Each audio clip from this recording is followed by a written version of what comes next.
अभी तक हमने देखा कि रिन बहुत ही ज़्यादा सरप्राइज़ है अपने फेवरेट के-पॉप स्टार कांग को अपने सामने देखकर। यानी उसे यकीन ही नहीं आ रहा कि जिस पर्सन के वो सॉन्ग्स दिन रात सुनती है वो आज ठीक उसके सामने खड़ा है जिससे वो बातें कर रही है। इसलिए बस वो प्यार से कांग को घूरती ही रह गई।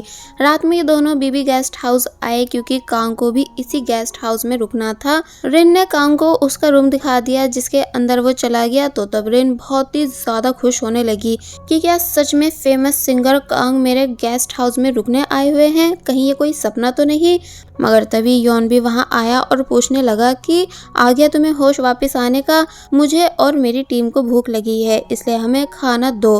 रिन कहती है कि क्या तुम में मैनर्स नहीं, यानी तुम ये बात मुझसे आराम से भी तो बोल सकते हो। तो तब यॉन कहने लगा कि सॉरी, भूख लगने पर मुझे गुस्सा आ जाता है। तो तब रिन ने पहले यॉन को गुस्से से देखा और फिर मुंह बनाते हुए वहां से चली गई और फिर डायरेक्ट किचन में आकर खाना रेडी करने लग जाती है, जिसको एनकोर टीम ने जब जैसी टेस्ट किया तो वो उन्हें बिल्कुल भी पसंद नहीं आया।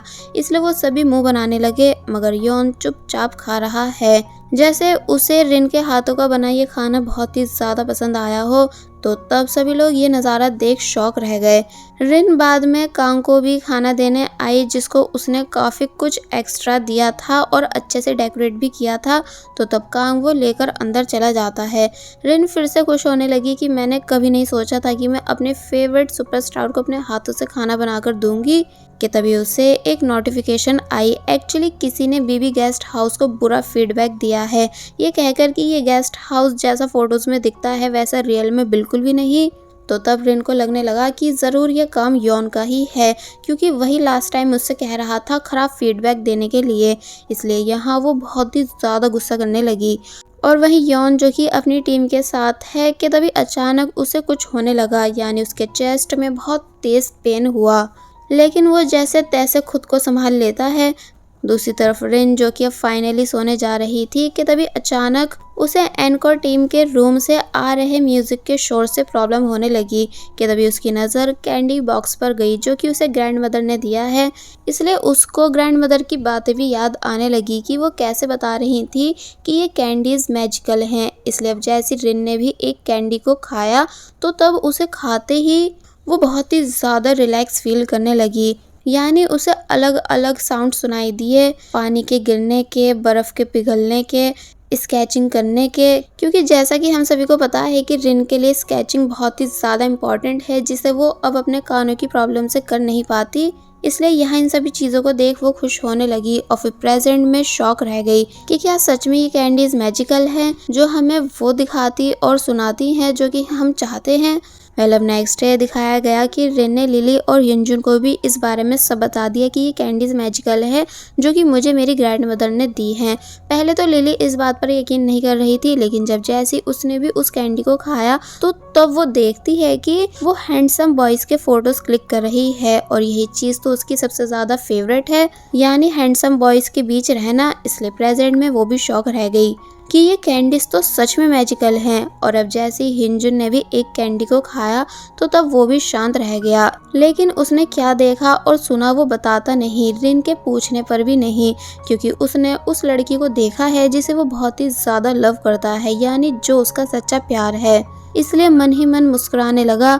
जिसके बाद अब हम इन तीनों फ्रेंड्स को ग्राउंड में देखते हैं जहाँ ये एंजॉय कर रहे थे कि तभी यॉन आया और पूछने लगा कि तुम यहाँ क्या कर रही हो, यानी हमारा ब्रेकफास्ट कहाँ है। तो तब रिन ने बोला कि हाँ वो रेडी है, मैं अभी दे रही हूँ। तो तब यॉन कहता है कि उसके बाद हमारा रूम भी क्लीन कर देना। तो तब रिन जल्दी से यॉन के पास आई और बोलती है कि मुझे सभी काम अच्छे से पता है, तुम और तुम्हारी टीम सो रही थी इसलिए मैंने तुम्हें उठाया नहीं, और ज़्यादा ना मुझ पर ऑर्डर मत चलाओ। जिन दोनों को पीछे से यंजुन भी हैरानी से देखने लगा कि आखिर ये लड़ क्यों रहे हैं। एंड देन यॉन वहाँ से चला गया। तो तब लिली पूछती है कि अरे ये हैंडसम लड़का था कौन। तो तब रिन ने बताया कि एक रूड पर्सन।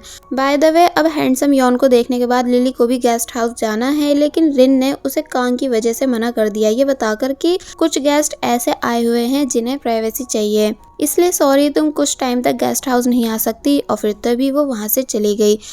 अब यॉन अपने टीम मेंबर्स के पास आया और उन्हें टाइम से पहले उठाने लगा, ये कहकर कि तुम सबको पता है ना कि अगर इस मंथ हमने ज़्यादा प्रैक्टिस नहीं की तो हम डेब्यूट नहीं हो पाएंगे। तो वहीं रिन कांग को बाहर आता देख उसे गुड मॉर्निंग करती है और पूछती है कि क्या आप ठीक से सो पाए। कांग कहता है कि हाँ थोड़ा बहुत। तो तब वो पूछने लगी कि और डिनर कैसा लगा था, क्योंकि वो मैंने बनाया था। कांग बेचारा स्पीचलेस रह गया क्योंकि रिन कुकिंग में बिल्कुल भी अच्छी नहीं, इसलिए झूठ बोल देता है कि हाँ वो टेस्टी था। लेकिन जब जैसे ही उसे एनकोड मेंबर्स के आने की आवाज आई तो वो तुरंत अपने रूम में भाग गया ताकि छुप सके। Bye the way encode members dance practice के लिए जा रहे हैं, जहाँ योन जब जैसी रिन को देखता है जो कि उसे देखते हुए मुंह बना रही थी, तो तब वो भी मुंह बनाते हुए आगे निकल गया। और फिर अब जब रिन ने नोटिस किया कि अरे सुपरस्टार कांग कहाँ गायब हो गए, इसलिए यहाँ वो कंफ्यूज होने लगी। और वहीं एनकोर टीम को जो डांस प्रैक्टिस स्टूडियो मिला है वो ज़्यादा कुछ खास नहीं था, इसलिए यहाँ ये सभी एक बार फिर उदास हो गए क्योंकि यहाँ मिरर्स तक नहीं थे। और फिर जब जैसे यहाँ इन सभी ने अपनी डांस प्रैक्टिस स्टार्ट की तो तब बाकी सब मेंबर्स तो अच्छे से कर रहे थे, सिर्फ एक को छोड़कर। इसलिए योन गुस्सा करने लगा कि मैंने तुम्हें लास्ट टाइम भी समझाया था ना कि मूव्स पर फोकस दो, तुम्हारी वजह से सारा डांस खराब हो जाता है, इसलिए हमें दोबारा मेहनत करनी पड़ती है। तो तब एक दूसरा मेंबर पूछता है कि तुम चिल्ला क्यों रहे हो, इसने कोई मर्डर तो नहीं कर दिया ना, तुमसे अच्छे तो हमारे मैनेजर हैं जो कम से कम हम पर चिल्लाते तो नहीं और ना ही हमें कुछ कहते हैं। तो तब योन को और ज़्यादा गुस्सा आया कि क्या तुम्हें पता भी है कि मैनेजर हमें क्यों कुछ नहीं कहते, क्योंकि उन्हें कोई फ़र्क नहीं पड़ता हमारे डेब्यूट होने या फिर नहीं होने से। और फिर तभी गुस्से में वहाँ से जाने लगा, जिसके पीछे पीछे उसका बेस्ट फ्रेंड भी गया। फिर हम देखते हैं कि जब योन बाहर आया तो तब कोई उसे छुपकर देख रहा है, एंड जब योन वहाँ से चला गया तो तब वो पर्सन बाहर आया जो कि और कोई नहीं बल्कि कांग था, जिसे योन के बेस्ट फ्रेंड ने जब जैसे देखा तो वो सरप्राइज रह गया, इसलिए पूछने लगा कि क्या तुम यहाँ योन की वजह से आए हो। तो कांग कहता है कि हाँ, और फिर पूछने लगा कि क्या योन अब भी मुझसे नफरत करता है। तो तब योन के बेस्ट फ्रेंड ने बताया कि हाँ, और फिर तभी वो भी वहाँ से चला गया। आगे बढ़ने से पहले मेरी आप सभी से रिक्वेस्ट है कि अगर आप सभी ने अभी तक हमारे इस थर्ड चैनल को सब्सक्राइब नहीं किया है तो आप सभी प्लीज हमारे इस थर्ड चैनल को भी सब्सक्राइब कर दीजिए। अब नेक्स्ट सीन में हमें रिन दिखाई गई जो कि एनकोड मेंबर्स के रूम की सफाई करने आई हुई है, जहां उसकी पॉकेट में वही कैंडी बॉक्स था जिसे उसने टेबल पर रख दिया। और जब जैसी क्लीनिंग कर ही रही थी कि तभी उसे बाहर से ग्रैंड मदर की आवाज आई, इसलिए वो तुरंत बाहर आ गई, जिनकी हेल्प योन करा रहा है उठाने में।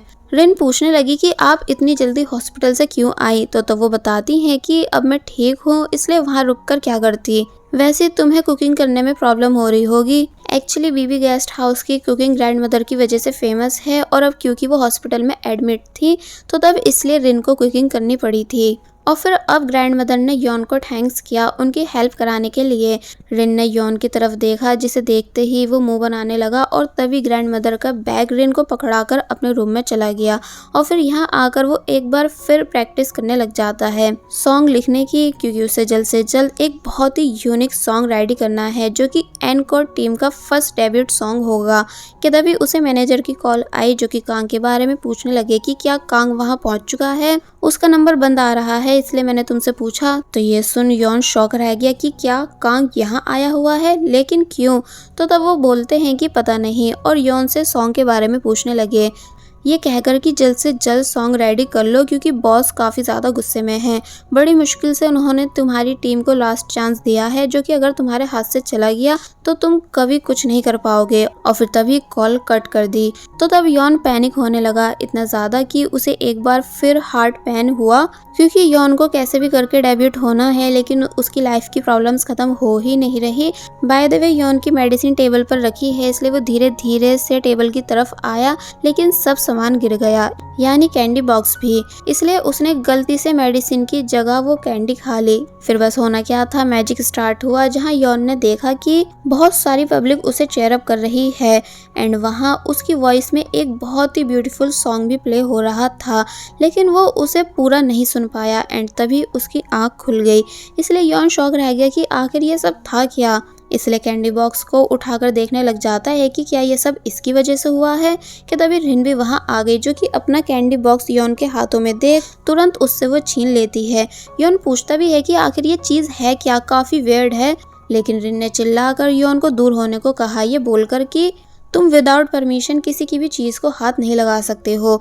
योन स्टॉप रह गया और समझ गया कि इसका मतलब कुछ तो खास बात है इस कैंडी बॉक्स में जो ये लड़की यानी रिन मुझसे छुपा रही है।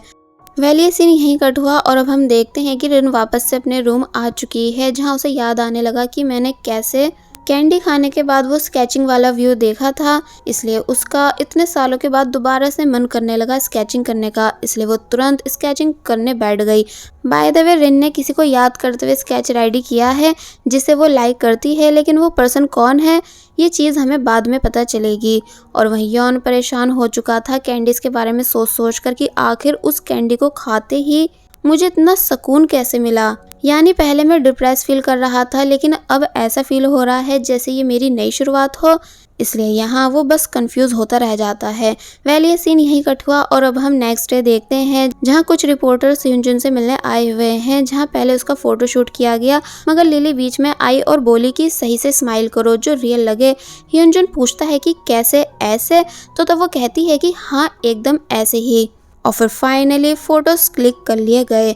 जिसके बाद अब हमें ह्यूनजुन का इंटरव्यू दिखाया गया। एक्चुअली ह्यूनजुन का रेस्टोरेंट दिन पर दिन फेमस होता जा रहा है, जेजू आइसलैंड पे भी और सोशल मीडिया पर भी, जिस वजह से उसने काफ़ी अवार्ड्स भी जीत लिए हैं। इसलिए जब पूछा गया कि इतनी सक्सेस हासिल करने के बाद अब आपका नेक्स्ट टारगेट क्या है, यानी कि आप प्लीज़ हमें अपने ड्रीम के बारे में बता सकते हो, तो तब ह्यूनजुन ने सोचकर बताया कि अब सिर्फ मेरा एक ही ड्रीम है, उस लड़की के साथ रहना जिसे मैंने बचपन से पसंद किया है, यानी जो मेरा ट्रू लव है। इनफैक्ट मेरी ये सक्सेस भी सिर्फ उसी के लिए है ताकि वो ऑलवेज मेरे साथ हैप्पी रह सके। बाय द वे आप सभी समझ ही चुके होंगे कि ह्यूनजुन यहाँ किस लड़की की बात कर रहा है, यानी रिन की। लेकिन क्या वो उसकी बन पाएगी, क्योंकि अभी कुछ नहीं पता कि तीनों बॉयज़ में से कौन रिन का लाइफ पार्टनर बनेगा। और बस फिर इसी सीन के साथ पार्ट 2 यहीं पर एंड हो जाता है। There was a time when you had me falling to the ground.